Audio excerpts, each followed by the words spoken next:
Hola, un saludo muy especial. Hoy nuevamente nos encontramos en un programa y traemos a un invitado muy especial. Les hablo nada más y nada menos que de Álvaro Javier Botero, un exalcalde del municipio quien tiene una historia muy interesante por contar. Además, le ha aportado al municipio diferentes obras. Pero para que ustedes se enteren, yo se los quiero presentar y ustedes van a conocer de primera mano algunos datos históricos del municipio. Don Álvaro, ¿cómo está? Bienvenido. Carlos, muy buenas tardes. De todas maneras, muchísimas gracias por la invitación. Qué rico poderle contar a toda la gente de la Unión todas las historias que hemos hecho durante muchos años, sobre todo en la alcaldía, entre los años 90 y 92. Bueno, don Álvaro, empecemos al derecho. Correcto. Cuando usted fue alcalde, ¿qué obras interesantes hizo? Que hoy todavía existen y que estén vigentes. Claro, Carlos. Primero quiero contarle que yo fui el segundo alcalde popular. El primero fue Gustavo López Osorio, ¿cierto? El primer alcalde popular. Yo fui el segundo alcalde popular. Las elecciones se llevaron en marzo y yo me posesioné el 1 de junio de 1990. 1 de julio de 1990 y le entregué la alcaldía el 31 de mayo de 1992. En ese tiempo no eran sino dos años de alcaldía. Bueno, llegamos con una cantidad de retos. El primero, que era muy importante, era el relacionado con el mercadeo de la papa. El mercadeo de la papa en la Unión era caótico totalmente. Quien tuviera un garajito por ahí en alguna parte, por ejemplo, mi papá lo tuvo aquí en la calle 11, entre carreras 10 y 11, pues ahí se depositaba la papa y de resto la gente lo tenía en cualquier otra parte y cuando no había dónde depositarla había que llevarla al parque principal los domingos en la mañana y depositar la papa ahí. Muchas veces le tocaba a uno desde el sábado por la tarde porque el tractor no podía y entonces si se largaba el agua uno tenía que medio tapar eso como pudiera, pero la papa se mojaba, cualquier cosa, y eso era caótico. Sinceramente ahí los comerciantes abusaban mucho de los productores de papa. Entonces al doctor Julio César Sanín Calaz, Él fue un secretario de Agricultura de Antioquia, correcto. Él era muy conocido en el municipio de la Unión Antioquia y muy amigo de la gente en ese tiempo, de Gustavo López y toda su gente. Entonces él se le ocurrió la idea de hacer un escenario, digámoslo así, donde estuvieran todos los productores de papa que la llevaban a comercializar. Okay. Y entonces le surgió la idea del centro de acopio de papa. Ese centro de acopio lo desarrolló arquitectónicamente en la Universidad Nacional de Colombia, sede de Medellín. Allá inclusive hay todavía algunos modelos que están a escala de cómo es el centro de acopio hoy en día. Gustavo López se inició la construcción y cuando yo me posesioné, él me entregó únicamente lo que era fundaciones, no más, únicamente fundaciones. Y ya nosotros, con la ayuda del doctor Jorge Humberto González Noreña, que era secretario de Salud de Antioquia, con la ayuda de la doctora Elena Herrán de Montoya, que era la gobernadora en ese entonces, se hizo un trabajo grandísimo y se consiguieron los recursos para terminar el centro de acopio, que fue entregado a la comunidad el 29 de mayo de 1992. Ya se entregó el servicio a la comunidad, se hizo la inauguración con asistencia del doctor Juan Gómez Martínez, gobernador de Antioquia, y ya se dio el servicio. Qué labor tan bonita realmente se hizo y ya empezó a trabajarse ahí y fue donde realmente los pequeños productores pudieron realmente comercializar la papa como tenía que ser. Pero fuera de eso había una cantidad de problemas en el municipio. Empecemos porque la mayoría de las calles eran destapadas. O sea, en trocha como normalmente le llamamos. Oiga, y cuando era verano, eran unos polveros impresionantes. Esas casas, mejor dicho, quedaban monas todos los días. Sí. Y cuando era invierno, eso era pantanero por todas partes. Fuera de eso que, oiga, pues le voy a contar. No sé si a usted le tocó, pero aquí en la Unión, en muchas casas, ordeñaban las vacas dentro de las casas. Y entonces, obviamente, todos los excrementos de las vacas pasaban por todas esas vías y eso quedaba vuelto nada.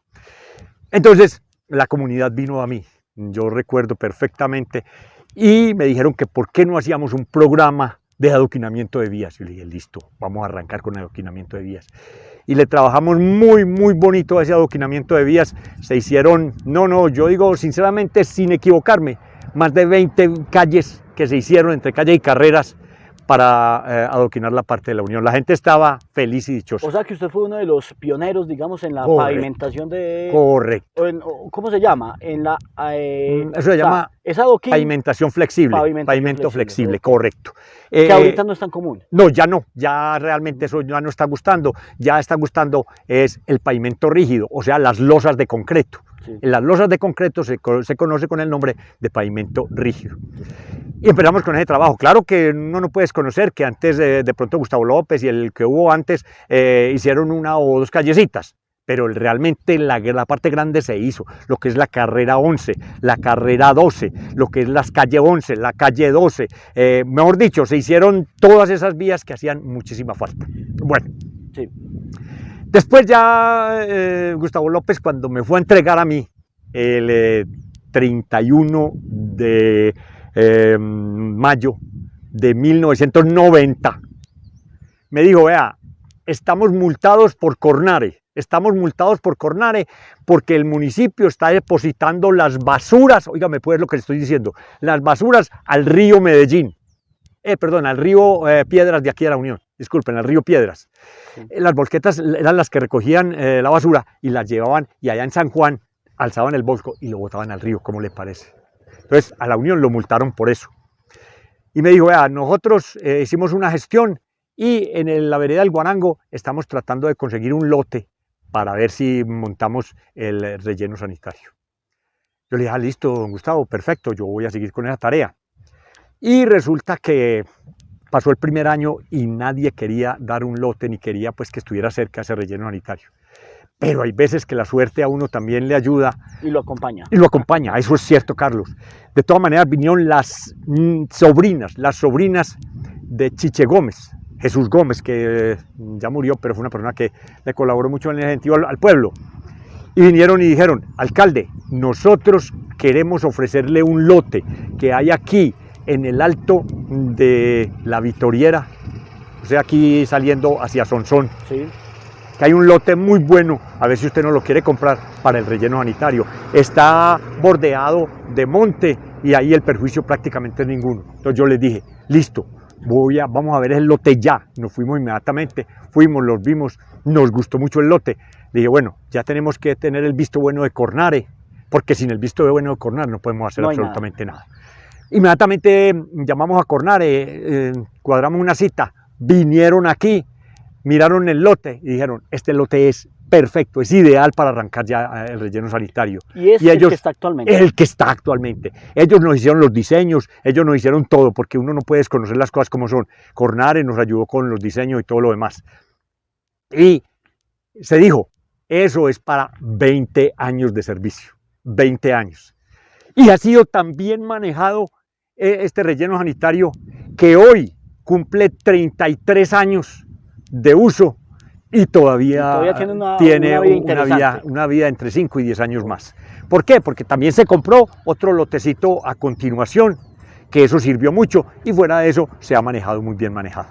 De manera que es importantísimo esa situación. Don Álvaro, otra situación que de pronto haya sucedido en esa época, época de los 90, la situación de orden público, la época de la violencia, ¿le tocó manejarla? No.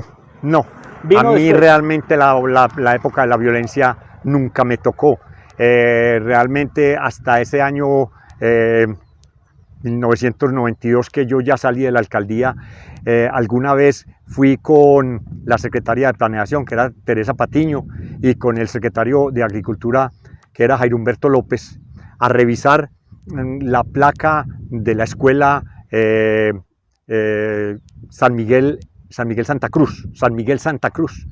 Fuimos y Teresa se quedó ahí conversando con el oficial que estaba trabajando, y Jairo Humberto y yo nos fuimos para la tienda de Don Juan.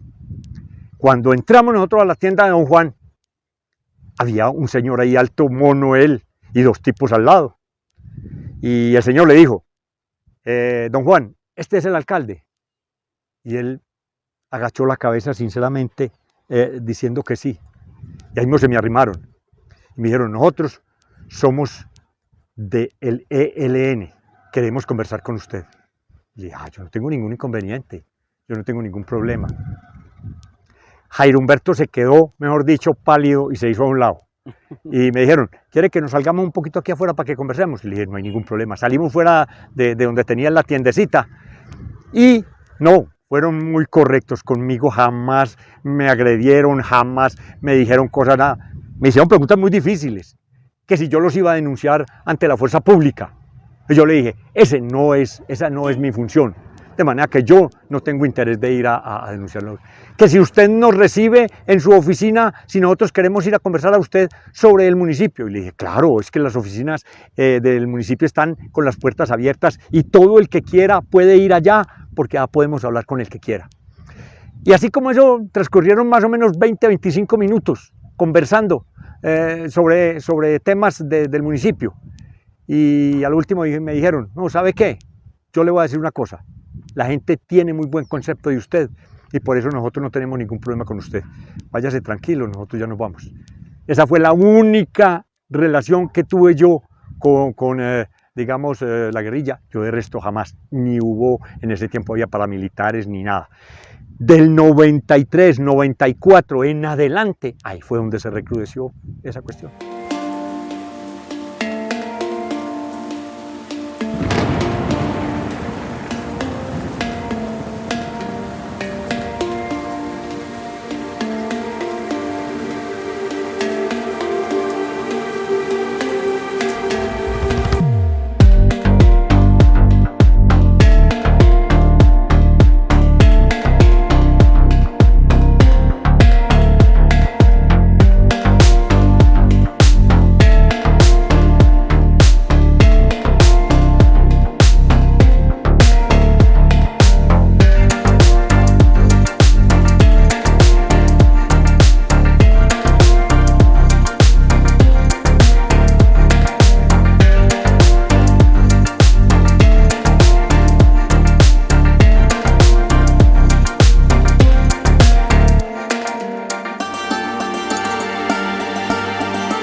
Don Álvaro, hablando acerca de las diferentes obras sociales de infraestructura que usted realizó, ¿cuáles otras recuerda en su periodo como alcalde?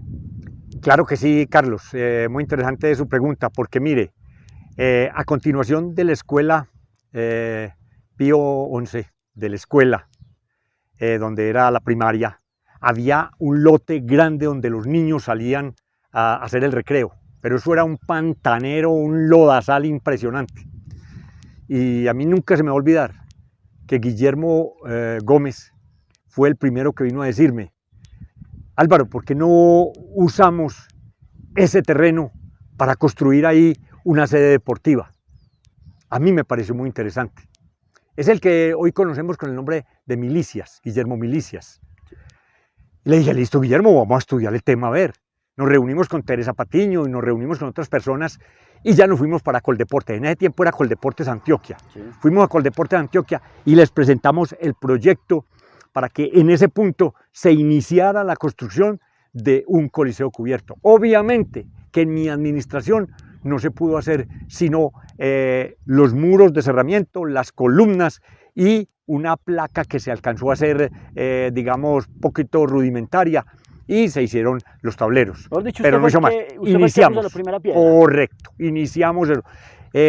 Pasaron 6 alcaldes. El último fue Juan Carlos Vallejo, que ya entregó el coliseo totalmente terminado. Sí, terminado, pues. Eso, don Carlos Franco también colaboró mucho con eso, y hasta que llegó, como le digo, este Vallejo y terminó el coliseo. También hubo 2 veredas que en ese tiempo se separaron de la otra vereda más grande y pidieron el favor al municipio que si hacíamos escuela, que la gente tenía que caminar relativamente unas distancias largas. Esas 2 escuelas fueron la escuela de La Palmera y la escuela de Colmenas La García. Colmenas La García. Entonces, como el municipio en ese tiempo tenía presupuesto, yo obviamente presenté el proyecto al consejo, el consejo lo aprobó y se construyeron esas 2 escuelitas que hacían mucha falta. También mucha gente pidió que les ayudáramos con placas polideportivas. Le voy a decir, tengo varias placas de las escuelitas, perdón, de las placas. Se hicieron 4 placas polideportivas nuevas y se remodelaron alrededor de unas 10 placas polideportivas. ¿Aún se conservan esas escuelas? Claro que sí, obviamente. Nada menos hace más o menos unos 6 meses estuve en la de las Colmenas La García. Está hermosa. John Jairo Botero, que fue el que me sucedió a mí en lo de la alcaldía, él le hizo el cerramiento a la escuela. Y está la escuela como se construyó inicialmente, más el cerramiento en malla. La escuela de La Palmera sí ha sufrido unas transformaciones tremendas porque la comunidad ya pues obviamente es más necesitada y tiene mucha gente que mueve digamos muchas influencias, entonces se logró construir otra sede más grande, se hizo el cerramiento, se hicieron los escenarios deportivos. Yo también tengo que decir que William Botero Jaramillo, mi primo, fue el que se dio el terreno, lo regaló para que allá se construyera la escuela. Don Álvaro, sin duda alguna usted tiene unos datos históricos muy interesantes. Ahora extra cámaras usted nos contaba y comunidad nos contaba, don Álvaro, que usted es familiar de uno de los fundadores de la Unión. O sea, nos vamos ¿cuántos años atrás? Sí, Carlos, lo que usted dice es muy cierto. Yo soy tataranieto de uno de los fundadores de la Unión. Recordémosle a la comunidad que en la Unión, cuando se fundó, habían dos fundadores. El uno era José María Londoño Marulanda y el otro Vicente Toro. José María Londoño Marulanda era mi tatarabuelo. Para que nos vamos por la línea de sangre, una de las hijas de él se casó con un señor de apellido Restrepo. Entonces, los hijos que nacieron de ahí eran Restrepo Londoños, entre ellos Feliz María Restrepo Londoño. El Tuzo. Famoso el Tuzo, correcto. Muchos lo conocemos.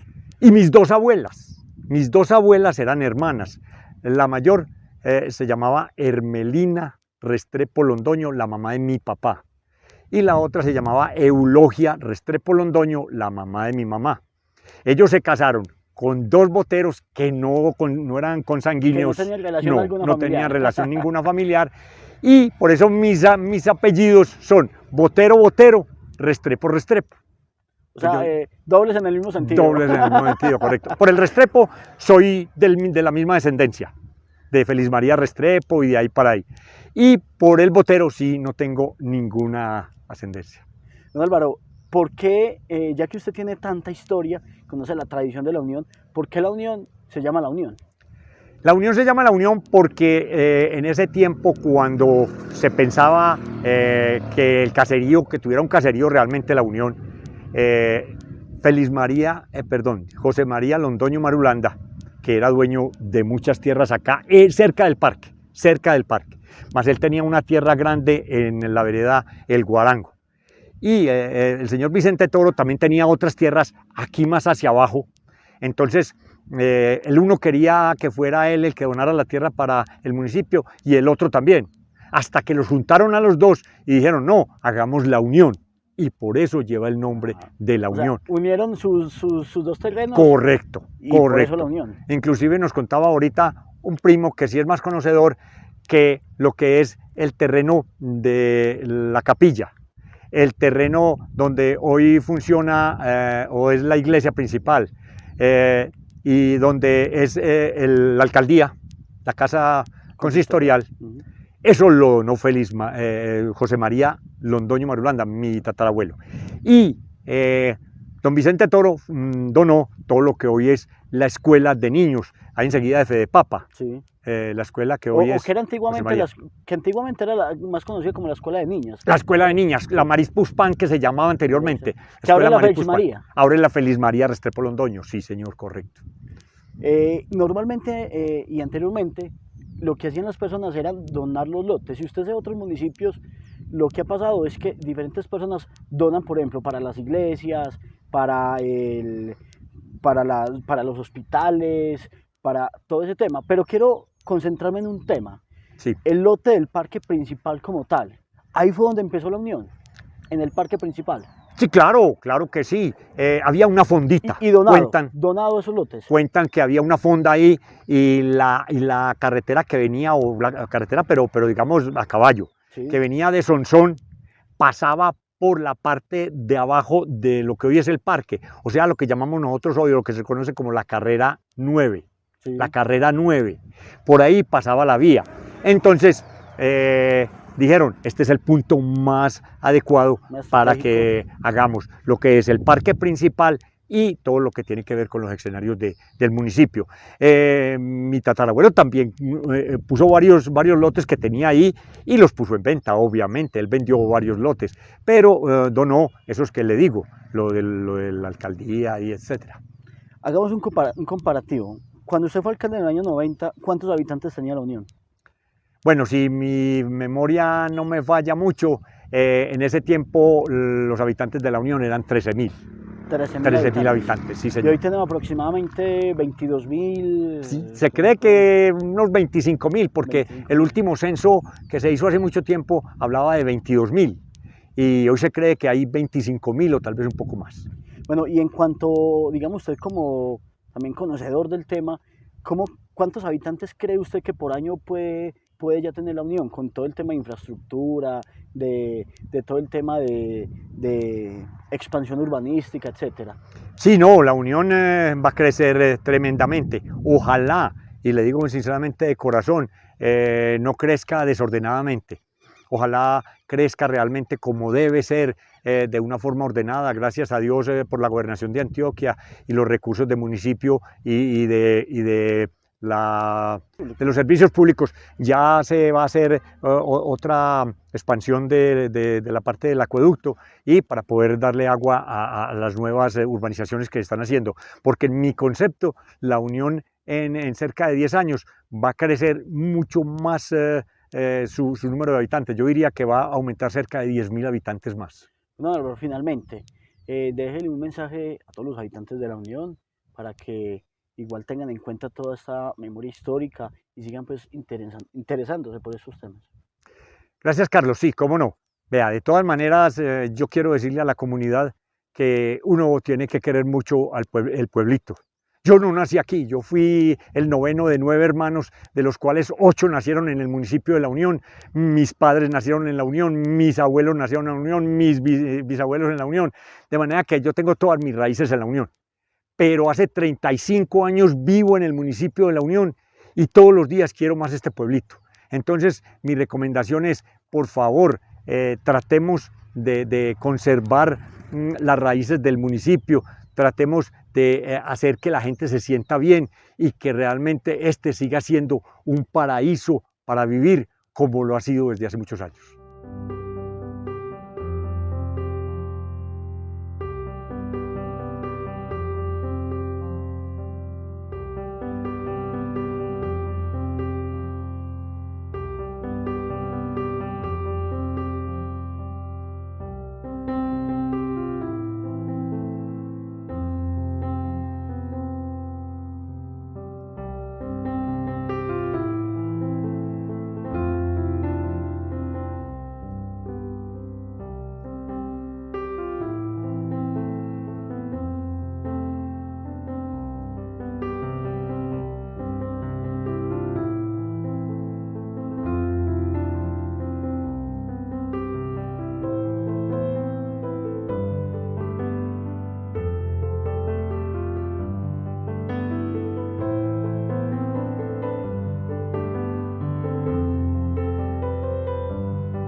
Ahora vamos a tocar un tema muy interesante y es precisamente la agricultura.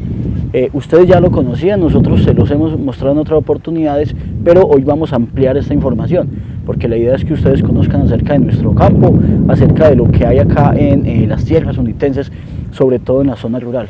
Entonces, como ya veníamos conversando, hoy estamos con Marco Serna, un concejal del municipio que además tiene un cultivo de hortensia, que en otro momento pues tuvo un auge interesante. Ahora no lo sabemos, pero él nos va a contar ahora. Don Marco, cuéntenos acerca de este proyecto de hortensias. ¿Cómo está ahora? ¿Cómo es la economía con la hortensia?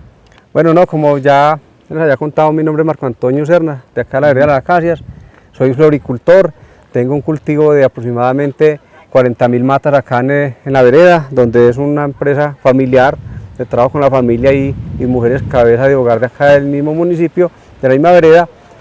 No, el cultivo es un cultivo que tiene aproximadamente 12 años y es una buena opción de una fuente de empleo y la verdad es interesante el cultivo. Ahora la exportación de esta flor está un poco dura porque en el mes de julio en Estados Unidos y otros países salen como a vacaciones o hacen otros eventos diferentes, entonces la flor está un poco pegada a la venta, pero ahí se va vendiendo, ahí estamos y el tema del dólar también nos está afectando un poco en cuanto a los que exportamos. Para los que importan es algo muy bueno, pero ahí estamos sostenidos y esperamos crecer más adelante. Bueno, ¿y cómo es este proceso de la hortensia para cultivarla? El proceso de este cultivo es un poco complicado porque si uno no cumple con las normas, tenemos el ICA pues que está encima con papelería, documentación y que todo esté en orden, porque sabemos que hay que tener un fitosanitario donde ellos exigen mucha calidad y más que todo control de plagas y bacterias en los cultivos. Es un cultivo que es de muchos años, conozco cultivos que pasan de 20 años produciendo flor y de muy buena calidad, entonces es rentable para el campesino. Bueno, ¿y cuánto normalmente se puede demorar para que ustedes puedan cosechar? Si hablamos de una programación en este punto, en este sector que es un poco más frío que digamos el Guarango, otras partes que es un poco más templado, acá a los 6 meses estamos sacando programación, ya estamos sacando flor de exportación. ¿Y cuántas pueden sacar? Eso se mide por toneladas, me imagino. No, se mide por tallo, digamos. Por tallo, o sea, por cantidad. Sí, por cantidad, por unidad. Es por unidad porque si usted programa, digamos, 5.000 matas, puede tener un margen de 45 a 50 tallos que pueda sacar en una cosecha. ¿Y cuánto puede valer eso en el mundo de la exportación? El precio varía mucho dependiendo del dólar. ¿Ahora cuánto puede valer? Ahorita el dólar que está un poco más de 4.000 pesos, podemos tener, como le digo, varía mucho porque son varias calidades. Hablamos desde la mini, hablamos de la CL, la premium y la jumbo, y van varias calidades, entonces varía mucho. Bueno, y cuéntenos acerca de esa, de la mini, de la premium, de la jumbo. ¿Cómo son? ¿Cómo las podemos identificar? La mini es una flor pequeña, es la misma hortensia pues obviamente, pero que la echamos niñita, digámoslo así, o en botón. Hablamos de unas características más o menos de 8 a 10 centímetros de apertura, o sea, cerradita. Hablamos ya de la CL ya puede tener entre 14 y 15 centímetros de apertura. Ya la Premium hablamos de unos 17 a 18 centímetros, hablemos de 16 a 18 centímetros de apertura, está casi en su totalidad. Cuando hablamos de la Premium ya estamos hablando, perdón, ya hablé de la Premium, sí. De la Jumbo ya sería de 19 a 20 o 21 centímetros, o sea, la más grande. La más grande, entonces allá varían los precios. Yo quiero conocer y me surge pues una duda, digamos, desconociendo un poco esta labor, ¿cómo es un día normal aquí para trabajar con la flor? ¿Es complicado? No, ya cuando uno le coge la clave a este tema de la hortensia, hay que abonarlo, deshiervarlo, fumigarlo, como le digo, tener control de plagas y de bacterias. Entonces es un día normal, hay que estar trabajando, sí, ya cuando el corte de flor ya se hace los días que uno está programado para cortar la flor. La fumigación también, eso es programado siempre, no tiene la programación de cuándo fumigo, cuándo corto. O sea que no es un trabajo de todos los días, mejor dicho de 6 a 6, como se diría coloquialmente. Sí, pero en varias etapas. En varias etapas, sí. En ese momento, ¿en qué etapa está este cultivo, por ejemplo? Este que estamos observando acá ya está en la etapa de raleo, ya por ahí en 2 meses ya está empezando a dar la producción. ¿Qué etapas tienen? ¿Cómo se llaman cada una? Se llama, pues, digámoslo así, cuando depende de los centímetros, digamos a los 30 o 40 centímetros ya empiezan a ralear. Hacer un raleo es sacar los tallos mejores. Exacto, esa era la pregunta. Dejar los tallos mejores, lo que uno hace de exportación, lo que da torcido, lo que vea malo lo va retirando. Pero ese es el proceso ya, de ahí ya comienzan a tutorear, a subir malla, a poner madera y estar pendiente que todo esté en orden. Si una persona quiere iniciar en este mundo de la hortensia, ¿cuánto presupuesto debería tener? Para, digamos, si ya tiene lote, Sí. pero ¿cuánto presupuesto debería tener por lo menos pues para esa cantidad que usted tiene acá? Eso varía mucho también de muchos factores, digamos, como le digo, acá tenemos la mano de obra familiar, pero no les sabría decir, la verdad, soy sincero, no les sé decir más o menos cuál sería el presupuesto, pero es costosito, pero vale la pena. ¿Y por qué cultivar hortensia? Porque es una alternativa donde se genera más empleo. Hablamos acá de dos hectáreas. En 2 hectáreas se pueden tener 6, 7 vacas, ¿sí? Sí. Bueno, un poco estrechas, pero si tenemos flor, estamos generando por ahí 8 empleos, entre 8 y 10 empleos directos e indirectos. Y las 6 o 7 vacas las sostiene una persona en un ratico. O sea que con este cultivo se va a generar mucho más empleo, muchas más personas pueden acceder. Así es, se genera más empleo y más bienestar para la comunidad y la gente. ¿Cuánto normalmente vale un día de un trabajador en un cultivo de hortensia? Si no está afiliado, digamos el día así informal, 70.000 pesos. O sea, el formal. Está carito. Sí, pues es lo que se paga normalmente. Don Marco, aprovechando que usted es, digamos, un líder de esta vereda, yo quiero ya pasar a otro tema que es bien interesante y es acerca de la vereda. Cuéntenos una historia particular de esta vereda. Me imagino que usted toda la vida ha vivido acá. Una historia muy particular de esta vereda, que usted la haya escuchado en algún momento, que usted la sepa. A ver, Carlos, historias de la vereda, pues son muchas, historias que todo el mundo conoce y nadie desconoce de la violencia que se vivió en esos tiempos pasados por parte de grupos armados donde todo el mundo sufrimos mucho y gracias a Dios eso pasó, pero son historias que quedan para la memoria y para el recuerdo de nuestros hijos y nuestros nietos, porque nosotros ya lo vivimos y Dios quiera que nunca se vuelva a repetir. Contarles de la vereda, que es una vereda muy buena, muy cerca al pueblo, muy bonita y por lo tanto se está sobrepoblando. Esta vereda, como ustedes pueden observar, creo que al fondo van a observar la cantidad de casas que hay, las casas que están haciendo y la gente, todo el que llega acá a la vereda se amaña. Tenemos mucho extranjero también acá y gente de otras zonas del país, como de la costa más que todo. Lo digo por la generación de empleo. Acá en esta vereda o en esta región o municipio de La Unión hay mucho empleo, más que todo para esta zona de acá de Madera, Mazorcal, San Juan, Acacias, donde hay muchas floristerías y la gente, como le digo, de otras zonas vienen y acá se asientan y acá se quedan y de acá ya no se van, porque la verdad acá es más fácil para vivir para ellos por el tema del trabajo. Precisamente esa era una de las preguntas que yo le iba a hacer y es que al fondo hemos visto muchas casas, o sea, creo que en este momento es difícil contarlas, pero bueno, unas 15 o 20 casas solo aquí en este sector, ¿cierto? ¿Por qué cree usted que se ha incrementado ese número de personas, de familias que se vienen para acá? Claro, como ya lo decía, eso se le atribuye al empleo que tenemos, al empleo que acá tenemos a Sayonara allá, tenemos floristería de Mazorcal, acá enseguida también que estamos una muy cerca a la otra y como le digo, los cultivos de hortensia, de fresa, tomate de árbol como ven al frente y otros cultivos que están generando mucho empleo. Entonces esto llama a gente de otras zonas, de otras regiones, porque en La Unión ya no tiene la mano de obra que se requiere para estos cultivos. O sea que esto es una vereda fronteriza. Así es una vereda fronteriza. Usted llega a 3.5 kilómetros de La Unión, ya se encuentra la quebrada, ya es el Carmen de Iboral. ¿Esta vereda pertenece aquí a La Unión o al Carmen? En la que estamos en este momento parados pertenece al Carmen de Iboral. ¿Y esa disputa por qué se ha dado? ¿Por qué una del Carmen? ¿Por qué allí tan cerquita de La Unión? ¿Por qué se ha dado ese tema tan territorial? Pues no, ese es un tema que viene de muy atrás, que la verdad no conocemos la historia, quién hizo esa partición o esa división territorial, digo división territorial de estos municipios, donde vemos que el Carmen se nos mete prácticamente al patio de La Unión, sí, muy cerca de La Unión y y vemos la cordillera que demarca, pues digamos, como diríamos nosotros ahorita, como unos linderos, pero pertenecen al Carmen de Iboral. O sea que las personas pagan impuestos allá en el Carmen de Iboral.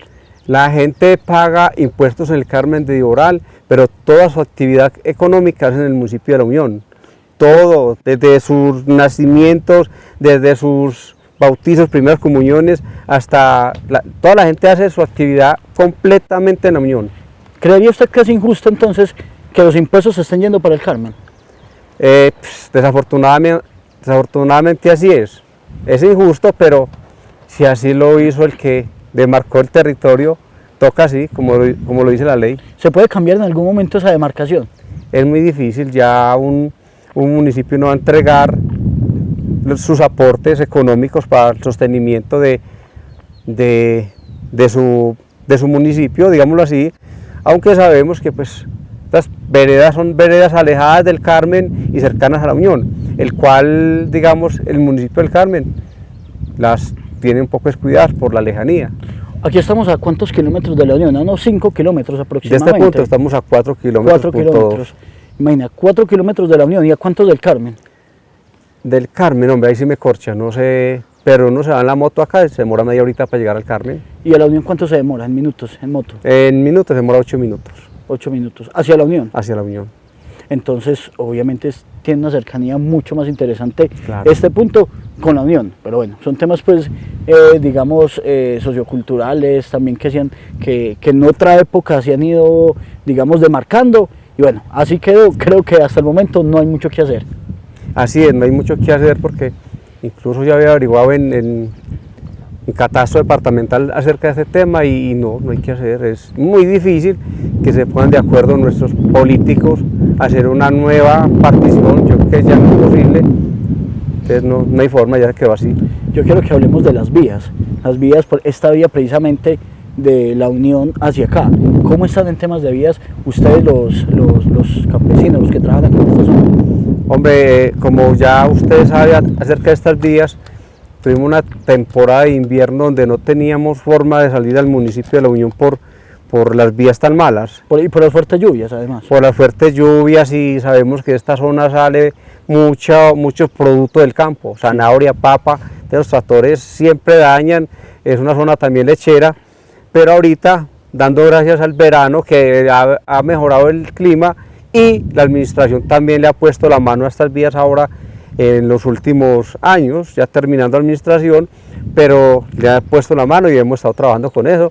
También le cuento que ya iniciamos también en unos 2 meses el tema de placa huella acá en el sector La Escuela, donde se van a hacer 210 metros de placa huella, gracias a la administración municipal y a la gobernación de Antioquia, que es la que empuja para este tema. Usted ha mencionado un tema muy importante, concejal, y es precisamente el tema de la educación. ¿Cómo considera usted que está la educación de acá de la vereda en ese momento? La escuela está allí, donde estamos en ese punto, está allí pegadita, está a muy pocos metros. ¿Cómo es esa educación de acá?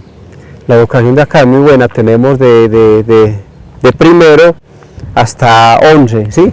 Entonces, como le digo, la población más grande está del río hacia acá, o sea, jurisdicción del Carmen, pero a todos se atienden en la escuela de la vereda de las Acacias, municipio de La Unión, y es una educación muy buena, tenemos una muy buena escuela y muy bien situada.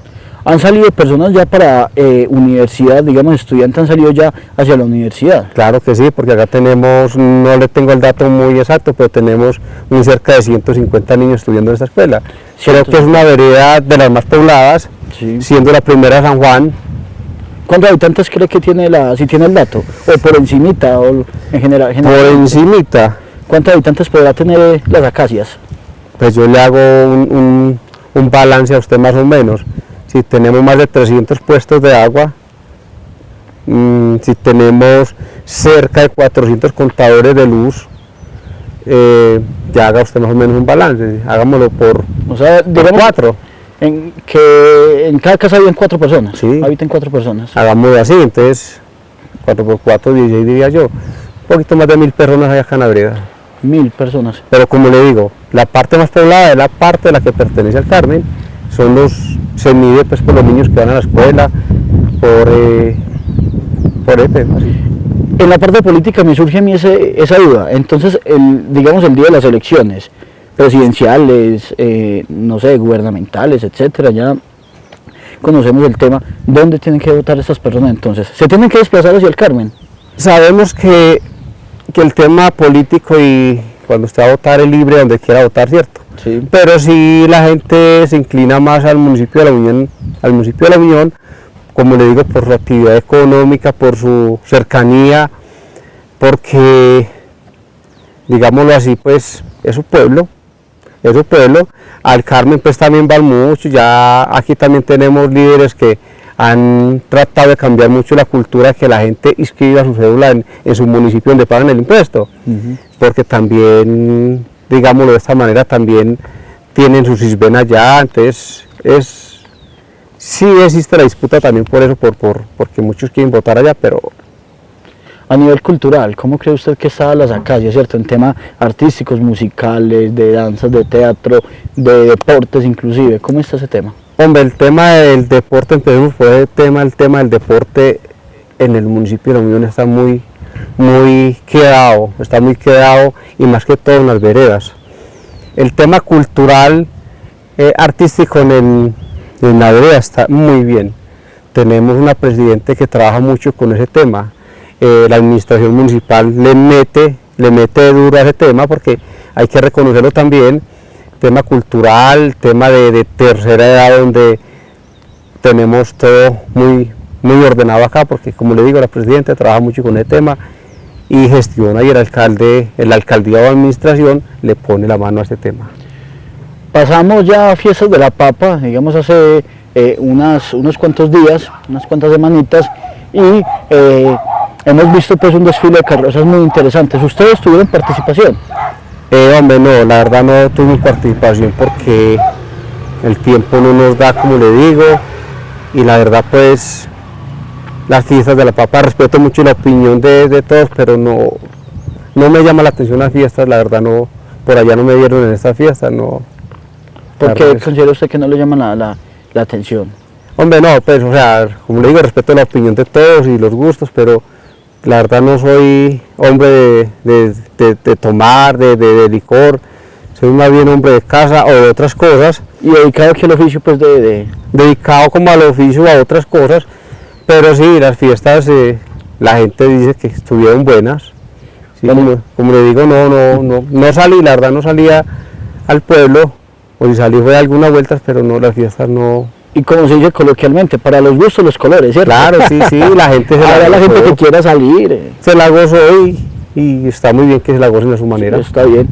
Bueno, otro punto que me parece a mí muy interesante, y es que siempre lo hemos conversado aquí en este espacio, en este programa, y es precisamente acerca de los mitos que abundan en las diferentes veredas, ¿cierto? Por ejemplo, en Las Teresas nos contaban en algún momento que había un mito de una bruja, ¿cierto? Era algo pues muy cultural y que sucedió hace 30, 40, 50 años pues inclusive, ¿cierto?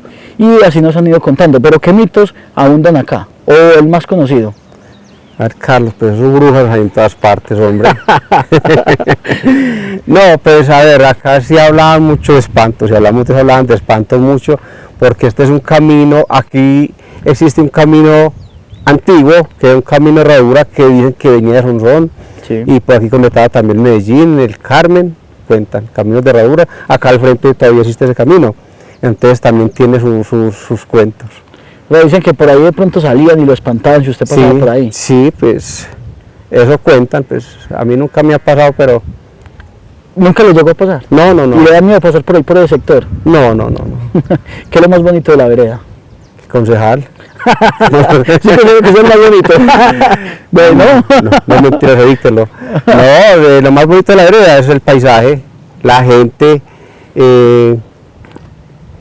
su gente, el paisaje es todo muy bonito, muy agradable. La gente por acá es como normalmente la gente del campo, muy amable, donde llegan lo acogen. Así es. ¿Por qué se da esa cultura en las veredas? ¿Por qué la gente es tan acogedora? Eso es lo menos en las de La Unión. Es una cultura paisa.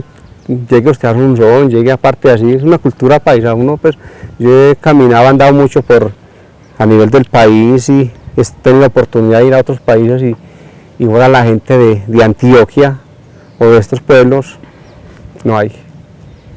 O sea que usted considera que la Unión tiene como ese privilegio todavía Sí, de ser muy buena papa, como se dice normalmente, pues. claro que sí. coloquialmente, muy Sí. buena gente. La gente de la Unión, los que quedamos todavía, gente con una cultura muy bonita, muy buena, muy amables, pero bueno, le digo, viene gente de otras zonas, de otros países, ya gente que no tiene la cultura, de saludar. Usted los encuentra y ya no saludan. Esta vereda no es como antes, que todo el mundo saludaba. Acá ya encontramos gente de la costa, de Venezuela, de otras partes, y ellos no tienen esa cultura. O sea, se ha ido perdiendo, pero por lo mismo, porque viene gente de otros lugares. Se ha ido perdiendo porque los nativos se mueren, se van, entonces vienen otras generaciones, pero de otras zonas. Entonces se va perdiendo esa cultura de amabilidad. Uno ve que por acá, por ejemplo, uno viene caminando o venimos en moto, entonces nos pitan, así sea gente que uno dice, ¿quién será? Pero obviamente no es porque nos conozcan, es simplemente por la amabilidad. Sí. Es porque la gente es cercana, es cordial. Usted conserva todavía, digamos, Sí, esa claro. cultura. Y más cuando somos líderes sociales, esa es la cultura que conservamos. Estamos dispuestos a ayudar al forastero, al de la vereda, al que llegue, estamos dispuestos a tenderle la mano, siendo amables y cordiales. Aprovechemos este espacio ya que usted dice que es un líder social y obviamente, claro está, usted lo ha demostrado. ¿Cuáles son esos proyectos que se han gestado acá por su parte, que usted ha venido a traer? Que se ha traído, pues sabemos pues que el tema de vías, que yo me enfoco mucho en eso. Excelente. Eso, como le cuento, hay que trabajar, si no hay recursos muchas veces le toca a uno de su bolsillo le toca a uno y trabajar, y el tiempo pues digamos no lo cobra uno trabaja porque quiere tener la vía buena, pues, o más o menos transitable, que no sea como hace muchos años que la vía se dañaba y no había paso ni para un tractor. Ahorita hace unos años acá la vía está muy buena, porque también tuvimos unos líderes buenos que le trabajaron a esa carretera muchos años y hay que ser muy agradecidos con ellos. Aunque el que es líder y maneja un tema de eso, para mucha gente sale como malo, pero la gente no se imagina el esfuerzo que uno hace, la berraquera que hay que meterle a eso, el tiempo, la dedicación. Pero hay gente que lo agradece, otros piensan que eso pues es obligación de uno, pero no se lo hace uno con cariño. ¿Quiere seguir haciéndolo? Claro que sí, mientras que esté aquí en la vereda lo sigo haciendo porque es bonito trabajar por la gente, hay gente agradecida, hay gente que reconoce el trabajo, y pues para muestra un botón, mire que ya llevo 3 periodos como concejal y la vereda siempre me apoya mucho por el trabajo que se hace, por el liderazgo. ¿Y qué le dicen los que lo apoyan? No, para adelante, que es la gente que necesitamos, y aquí hay mucha gente buena también que trabaja. Ser concejal es un reto, me imagino. Es un privilegio y yo me siento orgulloso de ser concejal porque es demostrar el cariño de la gente. ¿Sí? Entonces, que es el concejal precisamente de toda la vereda, ¿cierto? Que es el concejal de la vereda y uno se siente orgulloso porque uno como campesino y digámoslo de esta manera, sin mucho estudio, llega a ser concejal de un municipio. La verdad es algo muy importante y se siente uno satisfecho y lo llena uno este tema. Pero con mucha berraquera, con mucho empuje, ahí están esas ganas de seguir ayudando a la comunidad, de seguir sirviendo. Pasando a otro punto importante y al final es hablar de la economía, ¿cierto? Usted ya hablábamos acerca del cultivo de hortensias que usted tiene, pero hablemos de manera general. ¿Qué es lo que normalmente se ve aquí en la vereda? Lo que más se ve aquí en la vereda de la economía, ya lo había dicho, flores, tomate de árbol, fresa, zanahoria, papa, leche. Estamos otros cultivos que también pues están como cogiendo fuerza y empezando con eso, es la economía de la vereda y del municipio en general. Bueno, Marco, finalmente yo quiero que usted le deje un mensaje entonces a los unitenses, a los habitantes de esta vereda. Obviamente se van a sentir privilegiados cuando lo vean a usted. Entonces un mensaje para ellos, para que sigan con esas ganas, con ese empuje, básicamente para que sigan teniendo las mismas ganas de proyectarse mucho en esta vereda. Pues el mensaje que le dejo a mi vereda y al municipio de La Unión es que hagan las cosas bien, hagan las cosas con ganas y siempre pensando en el otro, en los demás. No pensemos en nosotros mismos. Yo creo que hacer las cosas de corazón es hacer las cosas bien.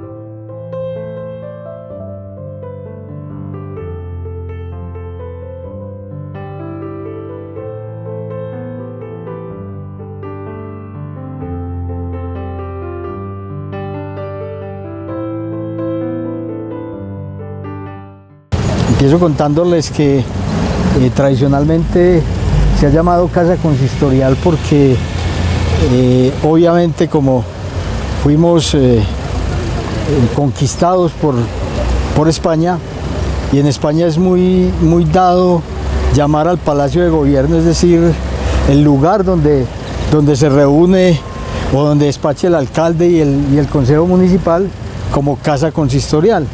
En la remodelación se continuó con el nombre de casa consistorial, y es lo que tenemos hoy, que vamos a hablar un poquito de lo que ha sido la historia de esta casa consistorial, que es orgullo municipal y es una estructura muy tradicional, muy de la época, y que de verdad es una construcción muy bonita.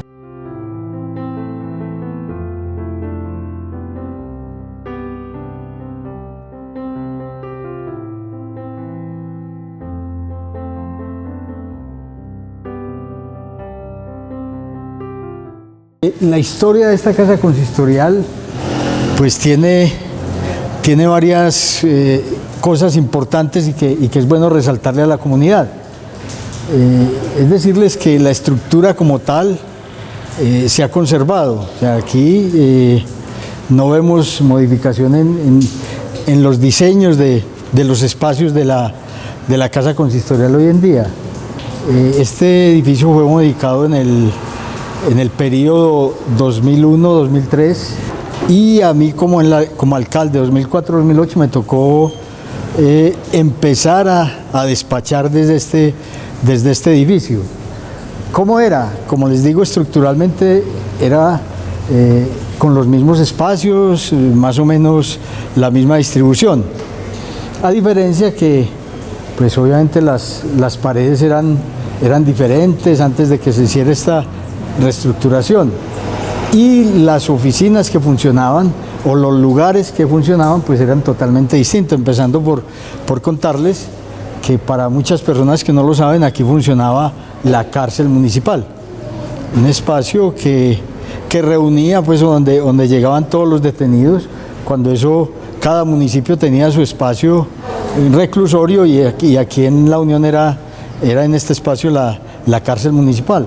Ocupaba toda esta parte del patio, incluida lo que es hoy la oficina de Hacienda, donde estaba el despacho, el lugar donde se ubicaban los guardianes.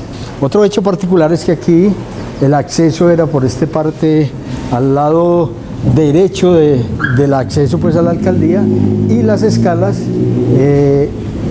iban hasta la esquina del fondo y subían. Las demás dependencias pues eran en el segundo piso, y básicamente era una estructura muy pequeña. Era el despacho del alcalde, era la oficina de planeación. En ese entonces funcionaba Rentas Nacionales también aquí, la oficina o el local del Consejo Municipal, y era realmente el tren administrativo, era un tren muy pequeño, y por eso pues digamos no se requerían prácticamente más oficinas, se despachaba prácticamente desde ahí. Esa es más o menos la historia que tenemos para contarles de este primer piso y de la casa consistorial, de lo que era anteriormente. Bueno, a partir de esa reestructuración que les hablo del 2004, de 2001 al 2003, podemos contarle a toda la comunidad cómo esta alcaldía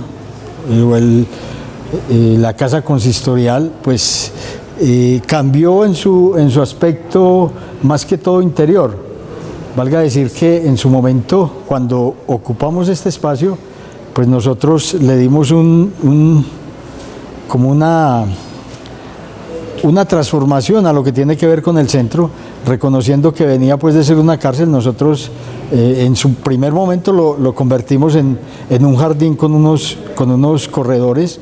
Desafortunadamente pues después llegó otra administración y lo cambió. Había unas palmas en los extremos y había unos senderos peatonales y unas jardineras muy bonitas, porque queríamos darle o acrecentar ese estilo colonial que pretendíamos darle a la administración. Cuando se ocupó, pues obviamente ya la cantidad de oficinas, la parte administrativa pues había crecido considerablemente ya en el 2004, y pues me tocó, como lo dije ahora, como alcalde popular 2004-2007, despachar unos meses en la Casa de la Cultura, que fue la sede de gobierno durante el periodo 2001-2003, y a mí me tocó un tiempo y después nos trasladamos pues a esta hermosa alcaldía. Nos tocó pues hacerle toda la infraestructura de dotación, de redes de comunicación, todo lo que es el funcionamiento de la Casa Consistorial Fundadores. Retomamos y trajimos el consejo nuevamente lo que es hoy el aula múltiple o el salón de reuniones de la alcaldía. Ahí nosotros trajimos a sesionar al consejo, es decir, conservar el nombre tradicional de Casa Consistorial como sitio de reunión, y ubicamos la mayoría de dependencias acá. Realmente, valga decirle a la comunidad que la transformación en sí del edificio, el estilo colonial, lo que significa, la visión externa, inclusive la visión interna, es muy similar a lo que había, exceptuando de pronto el patio, que sí era realmente deprimente. A los que nos tocó trabajar en el segundo piso, pues era deprimente uno ver aquí los detenidos y la relación pues como de la oficina, de las oficinas y este espacio de reclusión. Entonces ha cambiado considerablemente, pero lo que tiene que ver la estructura, la forma de las oficinas, el diseño no ha cambiado absolutamente. Este edificio, pues diría yo que es orgullo de la comunidad. Vemos cómo es totalmente asequible. Yo pienso que es un espacio apto para desempeñar esta labor y cumplir satisfactoriamente con el servicio a la comunidad desde las distintas dependencias de la alcaldía. Invitarlos a conocer esta historia, a mirar cómo pueden visitar esta casa, los que no la conozcan, hacerse presente y mirar en las condiciones que se encuentra, que de verdad esto es un orgullo para nuestro municipio. Tiene muchas historias y quisiera uno saber las historias encerradas aquí en lo que tiene que ver con los distintos personas que estuvieron recluidas y los que por alguna condición pues laboraron en la anterior construcción y en esta ya remodelada. ¿Verdad que es bueno hablar de estas historias y que la comunidad conozca lo que nos ha pasado y que debemos sentirnos orgullosos por lo que somos, por lo que tenemos y por lo que hemos hecho?